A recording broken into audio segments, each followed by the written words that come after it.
Hello, everyone, and welcome to Green Chip Investing. I'm Jackie Ramler and my assistant, Banush Ramzani. We're going to be talking about green chip investing tonight, but let's just sit a few moments and wait for anybody else to join us.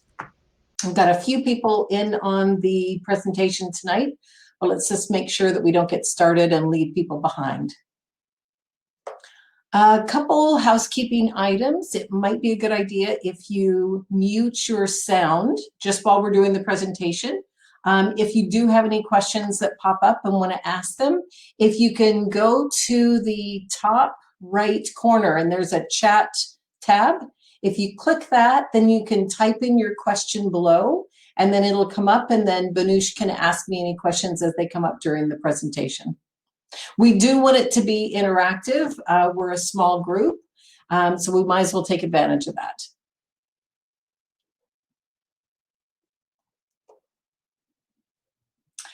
If you are on, can you just confirm that you're seeing everything and that you can hear everything fine?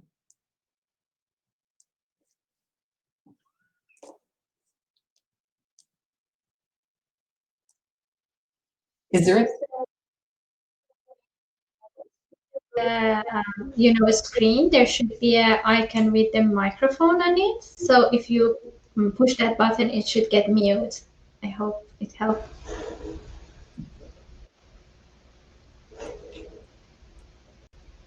I hear breathing. Now I see over in the chat box. Thank you, David. Thank you, Jonathan. Thank you very much for your feedback. Okay, so let's jump in. So the advantage is that we're a small group. So let's take advantage of that and keep it interactive. If you have a quiet background, if you want to unmute yourself, so this can be more of a dialogue than a talking head, I'm completely open to that. Really, it's about making sure that you get a good overview of what green chip investing is, and knowing that you have the option of aligning your principles with your investments. So for those of you that have joined us, my name is Jackie Ramler. I'm a portfolio manager with Raymond James. My undergraduate was environmental sciences, and this green chip investing, aligning your principles with your investments, is really what my team and I are all about. Joining me tonight is my assistant, Banush Ramzani, and she is just recently joined me. She's also a passionate environmentalist, and she's just been a great addition to the team. So she's going to help me manage sort of the questions and everything as we go through the presentation. I wanted to start out, there's a note from our president, Stan Mathewson, and just insight, Stan Mathewson has been incredible to work with. He is an incredible leader. He keeps us organized and on track, and the whole Sustainable Aurelia project moving forward. He's an incredible connector in the community, and really, if we didn't have Stan, we wouldn't have Sustainable Aurelia. So he sort of has penned a message, just in terms of that we're all working towards the same objective. We want to make sure that we're doing the right thing, not only now, but for the future of our grandchildren, the future of the planet, and really Sustainable Aurelia, and we each are doing our small part to achieve that same objective. In addition, we always want to acknowledge that we are on traditional territory of the Anishinaabe peoples, and we wish to recognize the long history of First Nations and Métis people in Ontario and show respect to them today and always. I would also like to specifically acknowledge the neighboring communities of Chippewas of Georgina Island, Chippewas of Rama First Nation, and Bosley First Nation.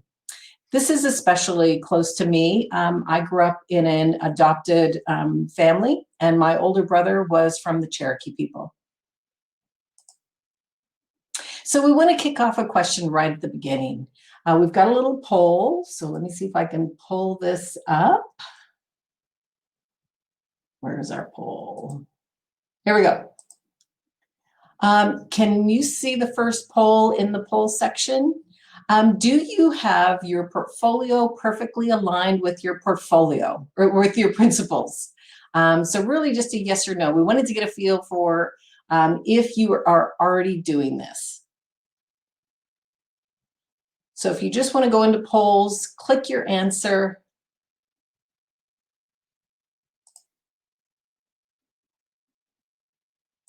And did he show me how to open the poll and get the answers? Oh, so right now we have 3 responses and no one has aligned their portfolio with their principles. Well, I guess that's why you're here. So let's go through. We really, with getting a group like this started, we had to have sort of a guiding point. And really the UN Sustainable Development Goals are that foundation. There are 17 goals. And what we've done is Sustainable Aurelia, we've really aligned, I believe, with 9 of the main goals. And really, this is a good starting point for when you're looking at your own portfolio.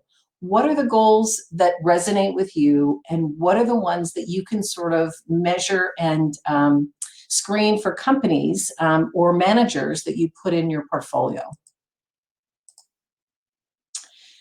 So unfortunately, we were making good headway until the pandemic hit.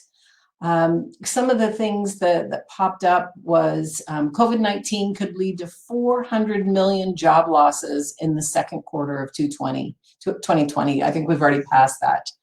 Unfortunately, in this situation, we've seen a sharp increase of 30% in domestic violence. The good news is there was about a 6% drop in greenhouse gas emissions that's being estimated for 2020.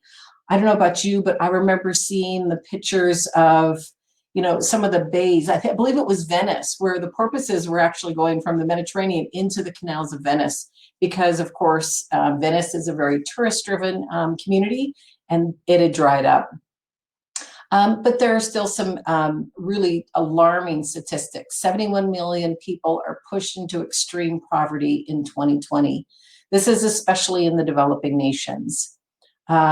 There was a 61% funding gap to achieve water and sanitation targets in some countries.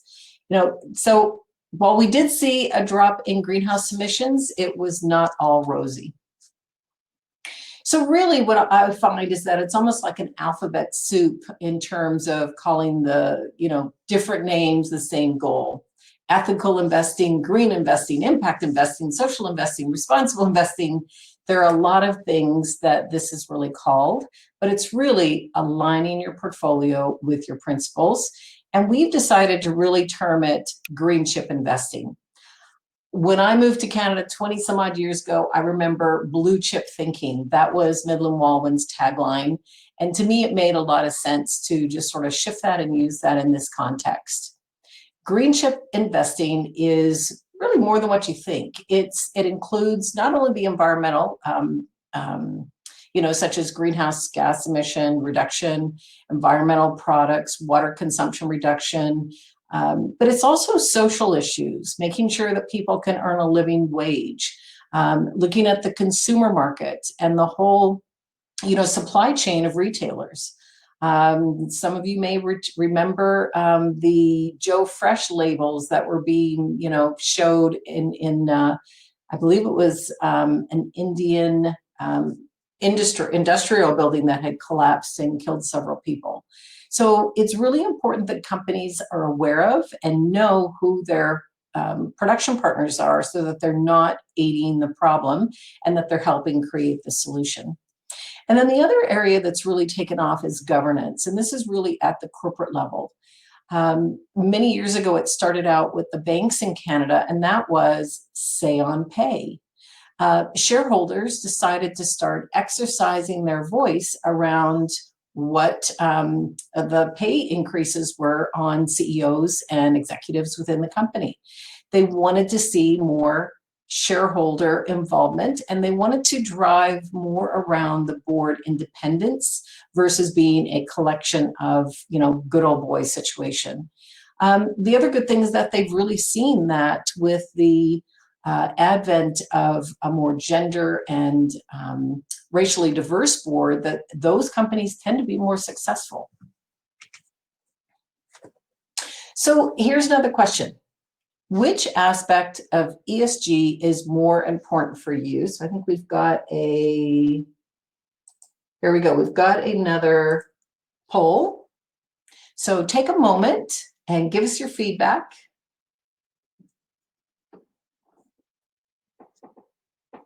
I think it's the another one.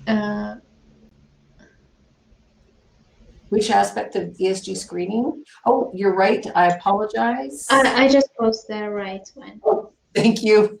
Yeah, no This is worries. why I have Ramza. Well, this is Yeah, why I've yeah. been in with me.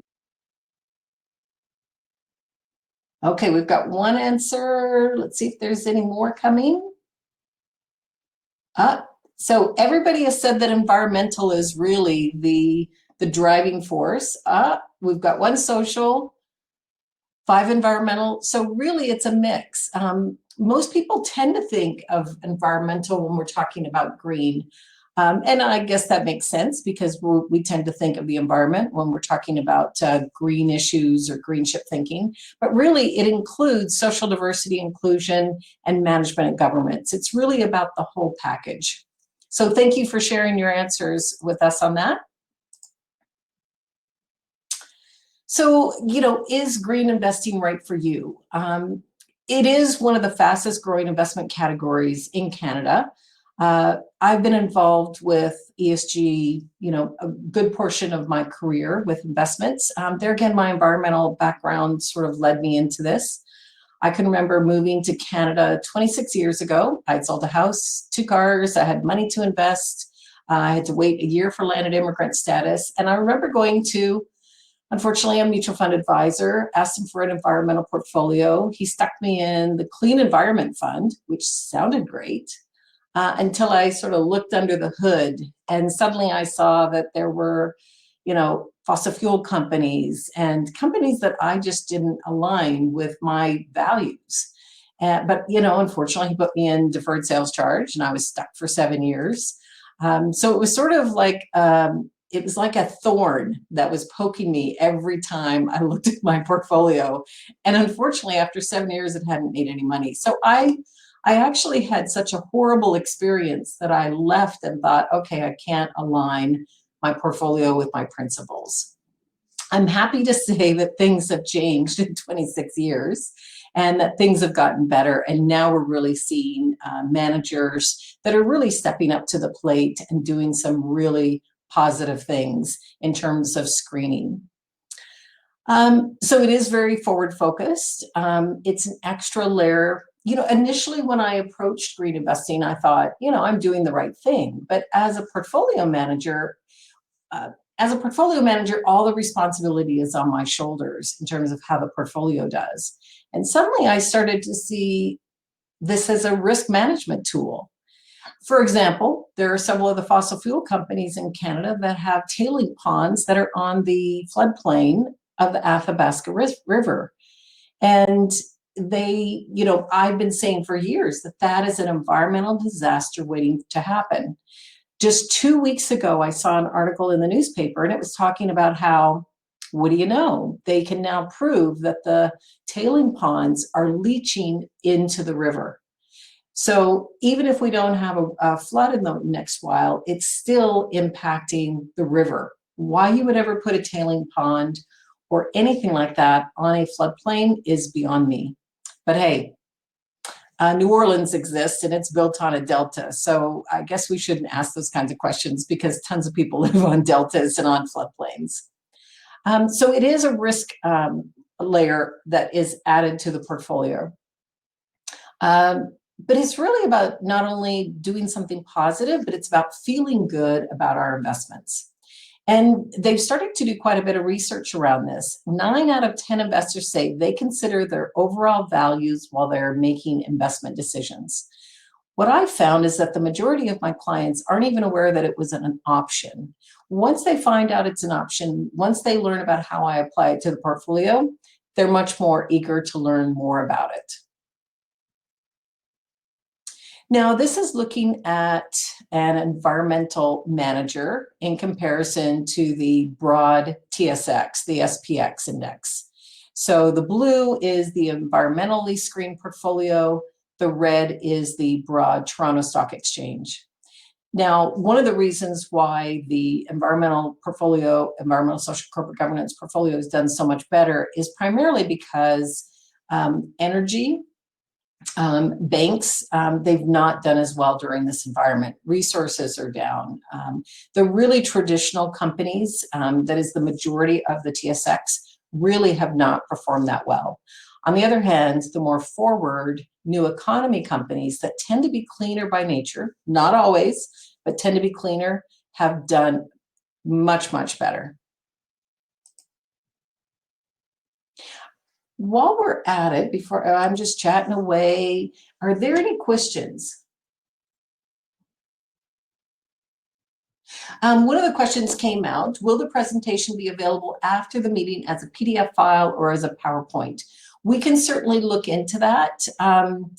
Certainly if you want to put your email, let's see, you may not want to put your email in the,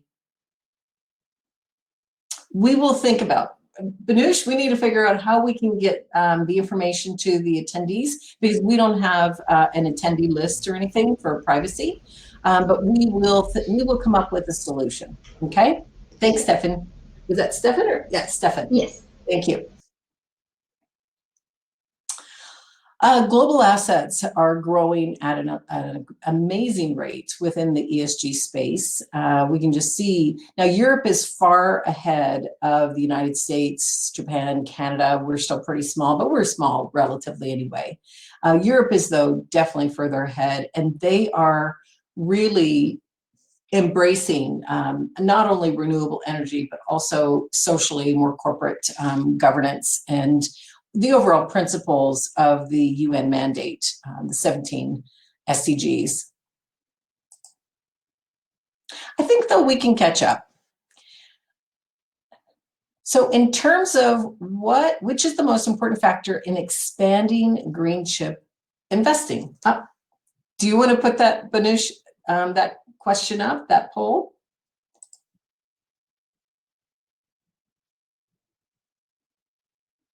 There we go. So we've got another poll. If you want to jump into the poll section and give us your response. Is it government regulation? Is it individual awareness? Is it financial performance? What is going to expand green chip investing the most?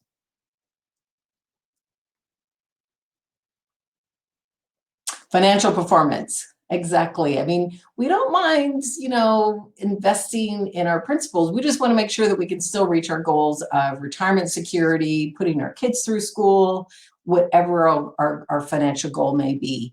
So just like I was not happy investing and after 7 years not making any money, that was not acceptable. So I agree 100%. Also government regulation.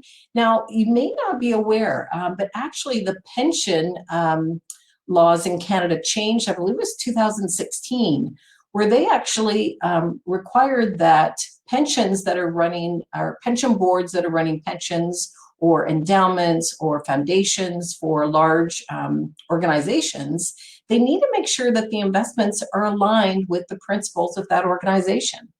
That was a sweeping move, and something that the U.S. has, the government in the U.S. has fought, especially under this administration. Maybe we'll see a change in a few months, who knows? But the good news is that Canada has been forward thinking, and we actually have made that change. So who are the drivers of green chip investing? Well, there's definitely the private investors, and primarily from my experience, the majority of my clients that are driving this are the younger, the millennials, young, idealistic, aware, very progressive, very forward, and they're just getting started. The other group is women. Women, by nature, seem to be more attuned. I don't think that's exclusive by any means. And then I would suggest always that there's a third group, and it's really the millennials' parents. And it's because the millennials are chirping at them about, considering these other options. And so it's making their parents sort of aware that this is an option. I probably have had 3 clients in the last year call in, and they've all been older couples that have called at the sort of the nudge of their millennial children. So definitely I'm seeing that as a trend. But then really institutional investors are embracing this. Sovereign funds. So sovereign funds are, for example, the Saudi government has a sovereign fund. Norwegians have a sovereign fund. You may have noticed in the news, might have been 2 or 3 months ago. Of course, there was a big backlash in Canada because the Norwegian government decided that with their sovereign funds, they were not going to invest in fossil fuels. And some saw that as hypocritical, because if you think about it, Norway has a lot of fossil fuels. But their perspective was they're already exposed enough to fossil fuels within their own economy. They don't want to add to it within their sovereign funds. So you've also got, I believe the Saudis were actually looking at investing in Tesla. And unfortunately, Elon Musk couldn't keep his Twitter fingers quiet, and he blurted it out on Twitter, and they pulled the money. So definitely we're seeing a move, and we're just seeing assets being redirected away from the dirty industries and towards cleaner energies. And it is pretty exciting. You know, on my side of the desk, when I'm digging into different companies to invest in, sort of reading about, you know, some of the stories. You've got auto manufacturers that have plants in that are doing zero waste to landfill. That means that they have found a source for any of their waste streams to where it's going to another company as a resource and being reused. So once we start thinking outside of our traditional wasteful ways, we can come up with some pretty good solutions. And I think it's exciting to see companies really doing that. I probably should just check in. Oh, you're welcome, Stefan. I'm more than happy to answer your questions. If anybody has any questions, don't hesitate. Now, again, because we're a smaller group, if you want to jump in, you're more than welcome to. Now, this is still, when I came into this 7-8 years ago, when I re-entered and sort of tried to give it another kick at the can, and what do you know, it's much better now. I was, to be quite honest, amazed that it was not further along and further developed than it is. So we're still working on, you know, the big thing is companies that are trying to figure out how to apply these new standards within their business model. You know, if you're used to showing things a certain way, people don't change very easily. So the SASB, Sustainability Accounting Standards Board, I think that's what it is. Anyway, they are an active group. Now, I'm involved in the Responsible Investment Association. So we are supporters of ESG investing and portfolio managers like myself. But we get together once a year. We normally have a conference where we can connect. This last year we had a virtual conference, and that was how I met Banush. It ends up that there is a lot of still development. Again, Europe is further ahead. We're sort of bringing some of the European standards here to North America, but companies are starting to jump on this. Now, I don't think we covered that in this presentation. Maybe it would be a future presentation, and that is the whole concept around B Corp status. So that's the letter B, corporation status. So it's a designation where if you're meeting this long criteria of environmental, social, corporate governance criteria, that you can gain recognition as a B Corp. Now, we do have several in the community. We're going to show that a little later. But it's really making those shifts in accounting and operations that allows you to make those changes to the company operations. But really, what oftentimes we see is that there's a return to the bottom line. You know, if you're reducing energy costs or waste costs or water costs, there's a savings there. And so many times it's all about having sort of connecting the dots and helping companies see the advantages of making those. So that's what a lot of these companies, a lot of the accounting firms, there's also the data providers. So again, there are, I believe, 3 or 4 different ESG screening tools that I have access to. And again, they're not all the same. And you can put one company into all 4 different metrics and get 4 different numbers. it's, again, we still have a ways to go. You may recognize this symbol. This is the UN Sustainability Goals. And invest in people, planet, and prosperity. That's sort of the tagline. So now you may notice, I don't know if you can actually see, and I always get my side wrong, I'm actually wearing one of the Canadian pins, and we are going to have an offer later that if you take us up on an offer, that you'll get one of these pins as well. But it's really about reflecting and improving overall quality of life, not only for ourselves, but for our neighbors. You know, I was born in England, raised in the United States. I'm so thankful that I'm now Canadian, especially in this time. But I have to say that what I love about Canada is that, you know, the social policies are not about me, me, me, me, me. It's more about what can I do to help my neighbor? What can I do to make sure that my neighbor isn't doing without? It's just a different mindset than when I go to visit my family. There are many key drivers in terms of integrating the SDGs into investments. It's really about understanding what's important to you and then crafting a portfolio that meets your needs. So there are quite a few strategies in screening the portfolios. You know, when I first got started, all I could think of was, okay, I don't want them, I don't want them, I don't want them, I don't want them. And it was more of a negative screening process. And then I started to learn about positive, well, I guess positive screening is going for the companies that you like, you know, companies that are renewable oriented. But then there's corporate engagement, and that's about not necessarily screening out that negative company, but instead keeping them in, but engaging the corporate management into talking about change and sort of nudging them along to be able to affect that change. And then there's also norms-based screening, which is excluding company that, you know, might not be in line with your or international norms. ESG integration is really sort of adding in and systematically including ESG companies and opportunities within the financial analysis. In terms of when I'm looking at screening, I have, you know, my typical portfolio of companies that I look at, you know, my short list, because there are thousands, can't look at everything.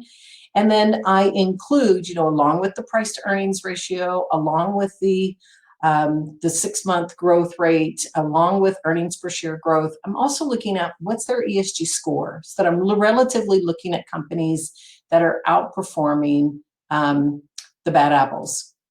And then sustainable investing, you know, periodically I'll have somebody come to me and they just want a purely clean portfolio. And usually I have to sort of give them a bit of a reality check because, again, going back to the poll earlier, we want to do good, but we need a return. And oftentimes the companies that they're bringing me are not profitable, I mean, they might look great on paper and they might have a great story, but if they're not making money, and if they don't even have positive earnings, then they're not a company that I'm willing to take that risk on for my clients. And then there's also impact investing, and that is really investing with some of the smaller managers that are really doing positive change. You know, there are some great, what are they called? They're microloans. So being able to invest in a company that does microloans, where say it's in Indonesia and, you know, maybe it's a $25, $40, $50 loan, but it's helping an individual get a business started, and then they have a repayment program. Again, those kind of investments are not a large part of the portfolio, but they are definitely part of making change in someone's life. So another poll question, finally, that one that I opened up earlier. Oh, let's see. And poll, actually. It's the second poll that you posted. It's related to this one. So if everyone just go to the second poll, which is shared, they can have this one. So it's which aspect of ESG screening is more important to you? And we've got quite a few answers. We've got 4 answers so far. So negative screening, there's nothing. Positive screening, 50%. Corporate engagement, 33%, and ESG integration, 17%. So thank you everybody for responding to that. So definitely it's a little bit of everything. And again, it's not an all or nothing, but it's good to know where you put your priorities in terms of where you want to screen your portfolio. So Jackie, I think it's a good time that we go to the one of the questions. So actually, Fred asked that does one need to go to broker like you that is specialized in ESG funds, or can one ask funds current investment person to change a portfolio focus to more ESG aspects? Great question, Fred. Thank you. Let me sort of think this through. So I have been approached by quite a few investors that have tried going to their broker or their investment advisor first. And it really depends on the interest, the skills, the licenses of that particular broker and where you're at. So for example, a recent person who transferred their funds in came to me and they said, well, our broker was okay. He was a nice guy. But unfortunately, when we mentioned this, he said, just slap some money and that on the side and just let me do my job. So he really wasn't open to it. He wasn't aware of it. And he really didn't have the language or the understanding to be able to really meet that client's needs. So I would always suggest have that conversation with your advisor. I mean, on this side of the desk, in terms of the industry, we are getting a lot more information on environmental, social, corporate governance investing. Unfortunately, if you were like me 26 years ago and you go to your advisor and the guy just says, oh, I found this fund, it says it's clean, boom. Unfortunately, you need to look under the hood before you buy anything. So again, in terms of having an experienced advisor versus an inexperienced advisor in this area, it's really about having a dialogue. So, because this is what I do, as far as I know, I'm the only advisor north of Newmarket with this, not only this interest, but also this expertise. There could be an advantage of working with someone like myself, but definitely have a conversation with your advisor. Was there another question? I would ask that the focus on governance is most new to me. Is the information regarding the diversity, senior management, or the other things readily available for most companies? So this is the challenge for the advisor or the investor that's trying to manage their portfolio. A lot of this information is not readily available. So I spend, $8,000 a year conservatively in terms of investing in these screening tools that provide me with information on the individual companies. So not only does it just give me a score, but I can produce a one-page report, or I can produce a 60-page report on a particular company that really goes into the details of their strengths and weaknesses in the realm of environmental, social, and corporate governance within that company. So now you can also, the internet's wonderful. You can sort of play super sleuth and sort of ferret some of that out, but it is a little bit more challenging. The companies actually feed all of the information to these environmental screening companies, and so that's where I get my data, but it doesn't come cheap. So the other question is from David. He wants to know that he has a pension through owners, but he doesn't have any idea that how green is the investment. So he's just wondering if you know about that. The municipal employees' pension is decent, definitely. I don't know how far they've embraced the ESG mandate. It may be something that you can probably call the pension office and ask them. They may even have a report, or you may be able to Google if they have started taking their portfolio to the next level. So the big pensions oftentimes employ a team to manage the pension. I've known people that have worked on these like CPP board, and they are managing one portion of the portfolio. I know that the teacher's pension has started to really get into this. What we're seeing overall, though, with pensions is that they've changed so much. You know, as 30, 40 years ago, they were invested primarily in bonds. Now they're more and more in equities, but the biggest component of most of the big pension money is really infrastructure, and a lot of times investments that we don't even have access to. So water treatment systems, toll roads. I mean, you can't just buy the 407 stock because you can't. I mean, you could buy it through different positions, but that's where infrastructure is a big component of pension management, in addition to some due screening.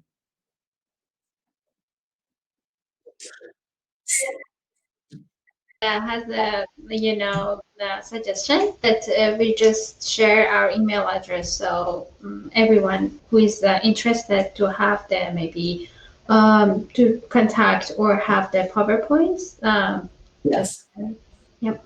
Great idea. Thank you, Stefan. And so we are going to be including a flyer that you'll be able to download in a bit. And we do have all of our contact information there as well. So thank you for that solution.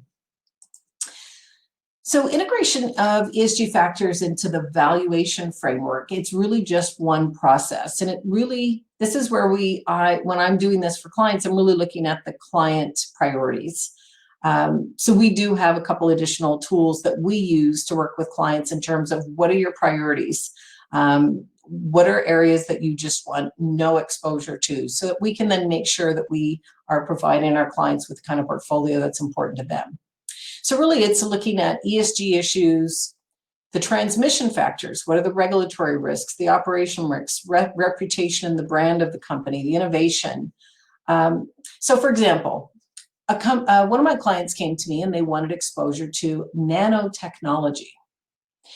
I don't know anything about nanotechnology, nor will I ever pretend to know anything about nanotechnology. Banush, that's probably one of our good, we do a Zoominar every 2 weeks for our clients, and we dive into these obscure things that are sort of new and up and coming. Because really, as investment advisors, we believe that we should be doing that kind of research and staying ahead.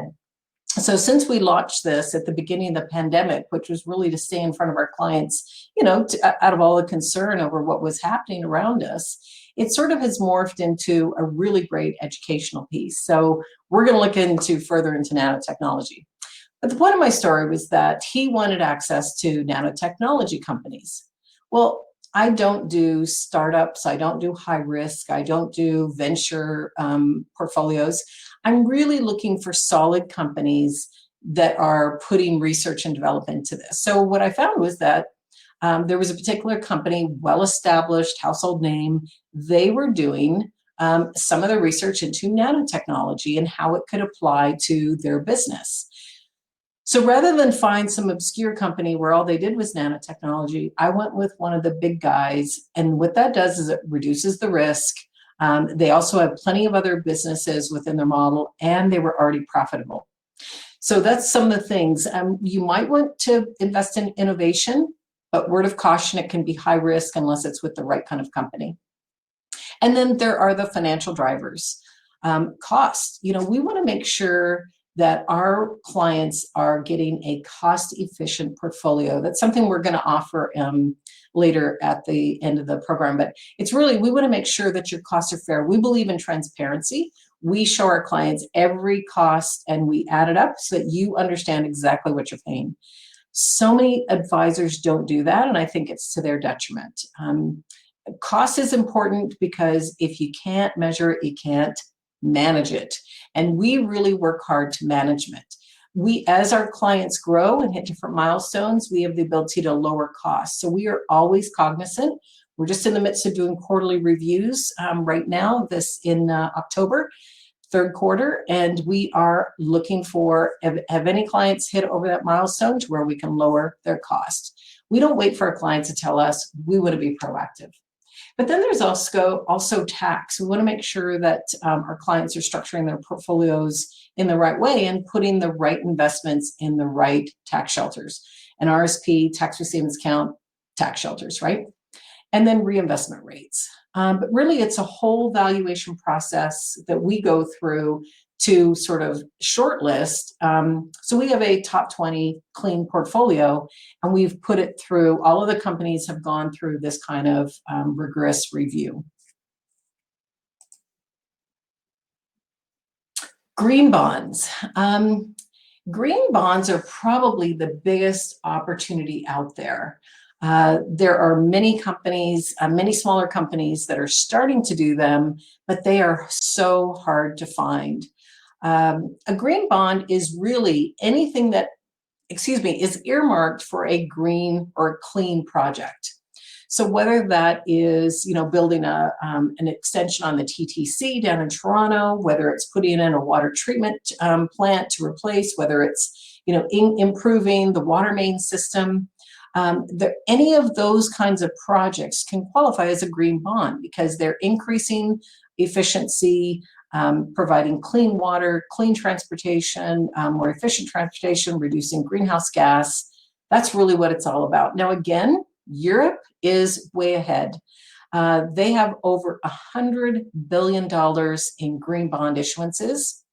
The United States is starting to catch on, but the real powerhouse that has only come on online a couple years ago was China. China, there for a while was doing, they were building coal-fired plant after another for electricity generation to power their growth, and they've made a real shift. I'm not sure if you're aware, but Tesla has recently got online their gigafactory in Shanghai. They've started production, and the demand is huge for electric vehicles in China. Tesla would be at the higher end, but I think there's already a Chinese company that is producing a smaller, more compact, more efficient, not necessarily, use the wrong term, more cost-efficient vehicle. And so they're actually probably going to be one of the fastest growing areas of green bonds.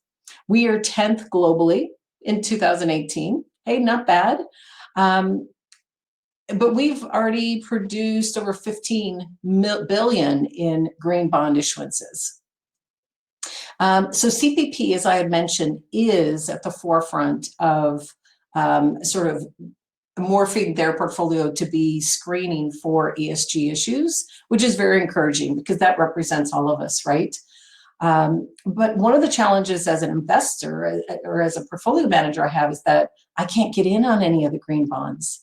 The demand is so great from the big boys, the CPPs, the pensions, the larger, huge portfolio managers, that we don't see them.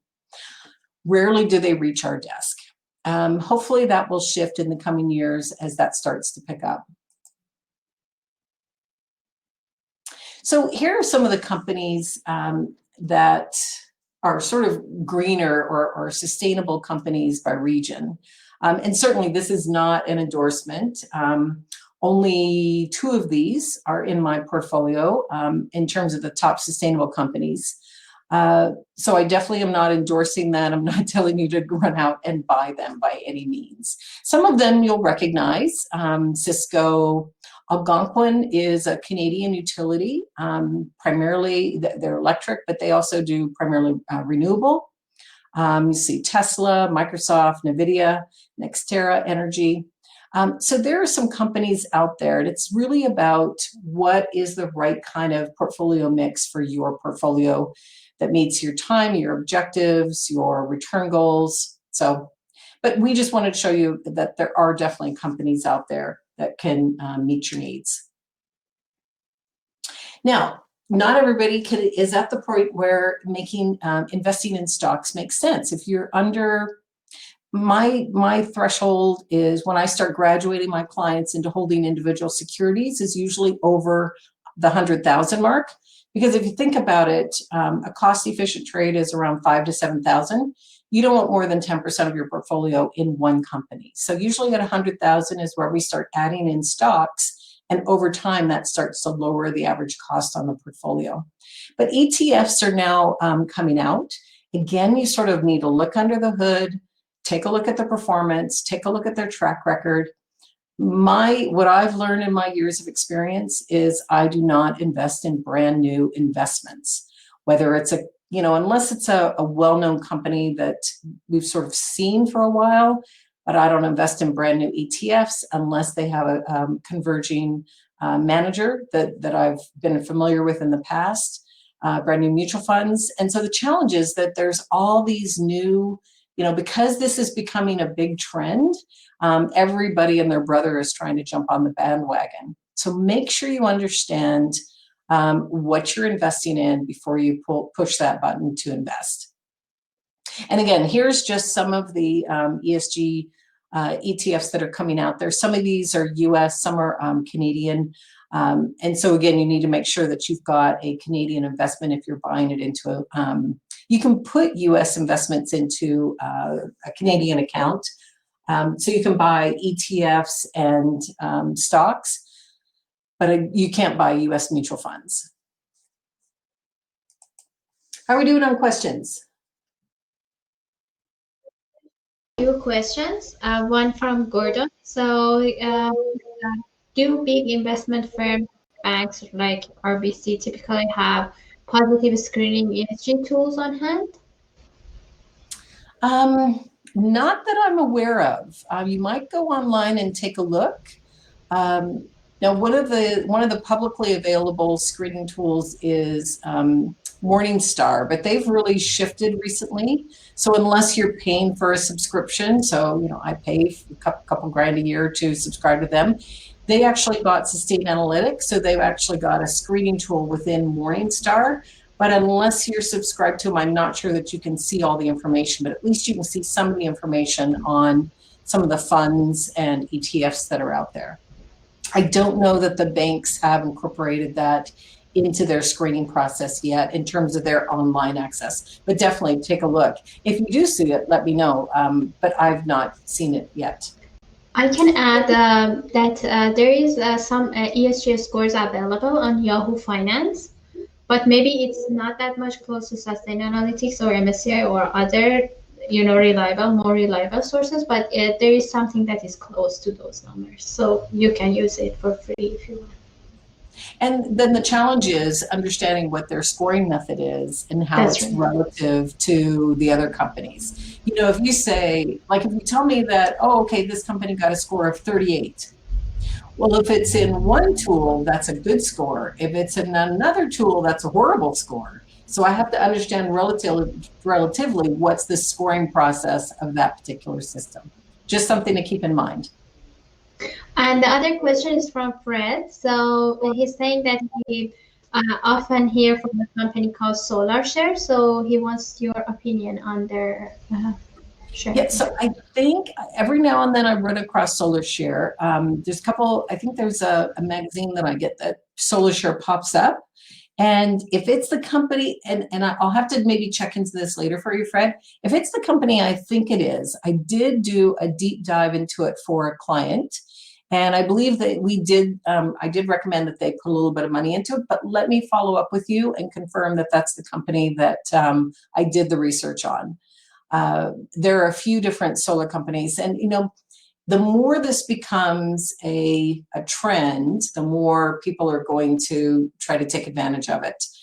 So that's where you just need to be a bit savvy and look under the hood, do your homework before you make that commitment. So again, social impact bonds are usually where they have a very specific objective. So here's some examples. Vital Capital Fund, investing in developing areas, principally sub-Saharan Africa.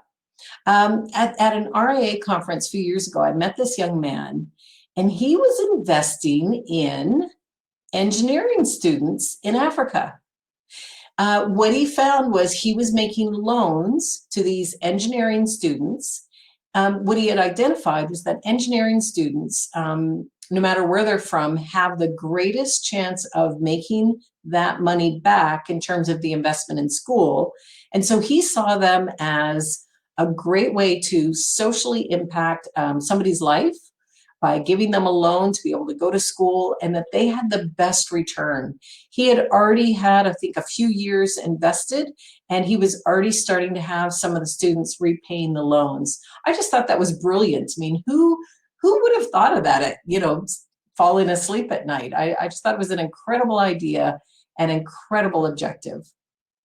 Blue Orchard Finance, financing businesses with an emphasis on alleviating hunger, poverty, fostering entrepreneurship.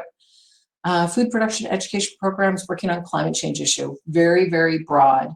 And then there are also the microloans where they make like $25, $50, $100 loans. I remember one of the examples was a woman who applied for a loan. Now, I think she was in India. She wanted to buy a sewing machine. And she had a business plan, very rudimentary, very simple, but her objective was to sew these specific things. And that was how she planned on paying off that loan. But that is a springboard to entrepreneurship and an incredible opportunity. And while we might not think much of $25, it means a lot to somebody in another country. Recently, now we're working on another project, Banush and I and a couple of my team members, and we recently used a service called Fiverr. Now, what it is you're putting sort of a need out on this Fiverr website. In our case, we were looking for a simple logo for this venture we're working on. And I wanted to use it because this doesn't go to, some university student necessarily in the US. The person who we actually ended up hiring, we loved the design he did, was in Pakistan.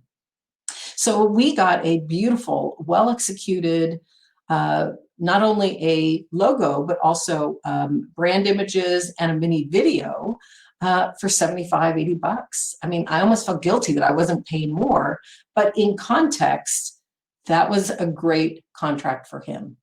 So again, there are different ways that you can make an impact, not only in your community, but also around the world. So another question, how important is it for you that a business is sustainable? So we'll go to polls. And Banush has put that up. So if you would take a moment and answer the poll, that would be great.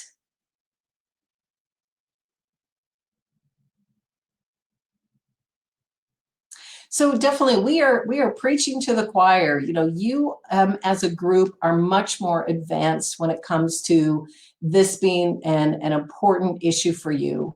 The majority, 57% of you said that very much, and if we combine very much and important, 56, it's almost 90% of you said that yes, working with a business that is sustainable or buying from a business that is sustainable is important to you. So we have a little sneak peek into who are the local B Corps. Remember I mentioned the term B Corp. So that is a company that has met the criteria for being a progressive, forward-thinking company. So right in Aurelia, you have an incredible company, Refillery District. Zero waste, sustainable groceries and essentials. What an incredible business idea. Personally, I wish we had this in more communities around Ontario. Sentinel Solar, they carry a wide range of solar power products. They're in Barrie. Another great Aurelia group is the EV Society. And I believe we have the president of that society in on this presentation, but he is very organized. Dave, you do a great job of really pulling together. We've done a couple EV shows in Aurelia. We did one last fall.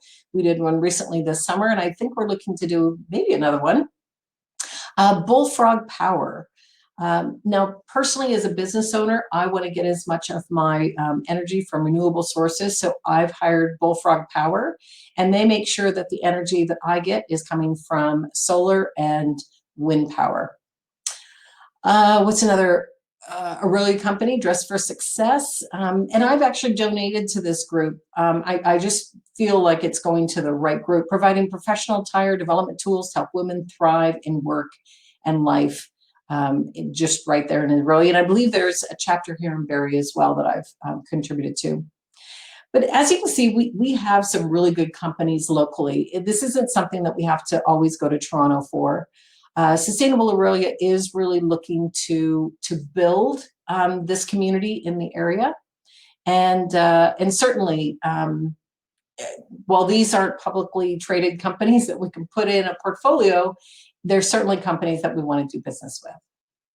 Now, I mentioned before that we're going to offer something. And first off, I'm going to tell you what this isn't. So this is a consultation.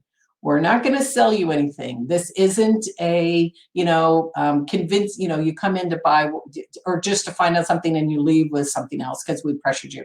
That's not our style. That's not who we are. This is a consultation.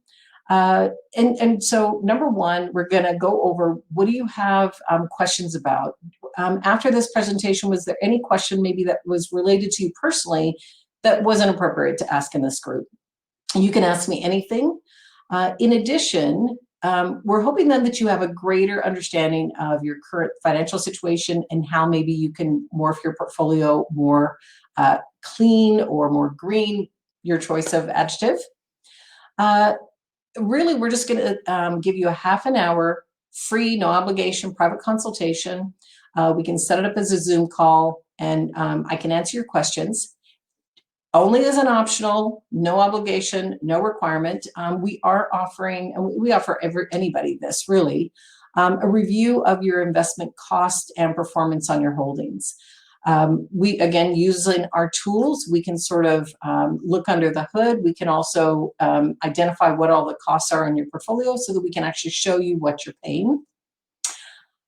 And then, if you want to sign up for a newsletter or anything, that's entirely up to you, but certainly not a requirement. So this is actually in your handout tab. So if you go up and you, in the right-hand corner, click on handout, you can print that if you like, or you can take a snip of this and save it. But really, I believe the advantage of the download is that it has all of our contact information. And then I think I did in the chat, I did put in my email. Any other questions? Yes, actually, we have two more questions. One from David. It's about the mining cobalt for battery production in Africa and the type of the labor they employ. So he's wondering that, do you know of a company that would be mining in a socially responsible way or any social impact fund?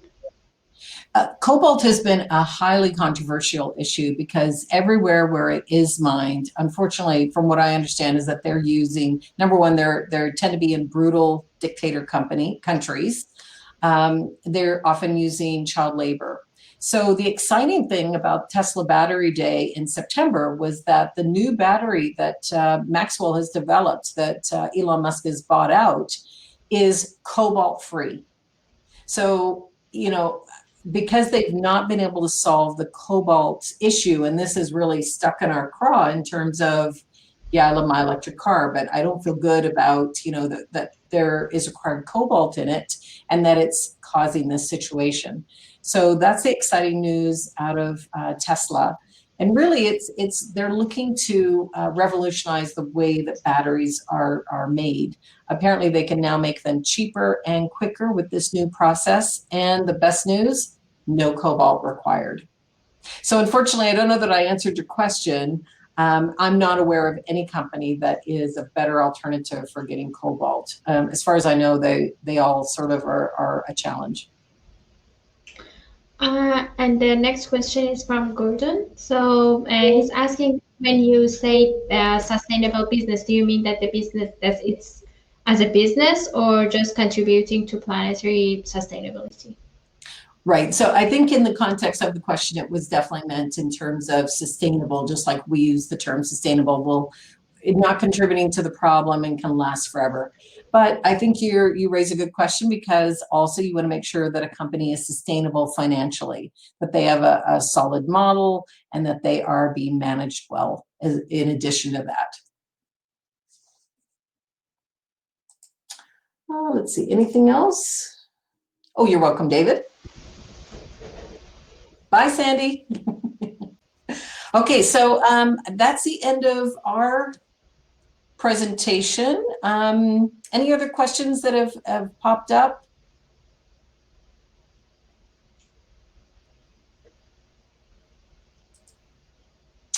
Well, thank you, everybody.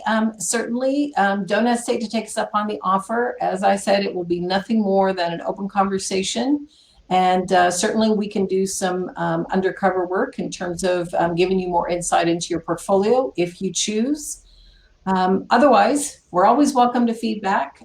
So definitely, I think in the attachment and the handout, there's all of our contact information. So certainly email us if you'd like more information on setting up a consult, a complimentary consult, or I think I had to follow through on one question. Was that to Fred? Yes, it was Fred's question. Okay. Do you remember what question that was? It was the solar share?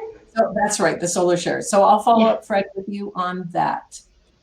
And Stefan just asked that where's the office, so you can have the address in the handout, I believe, but if it's not there, maybe it's in Barrie, right?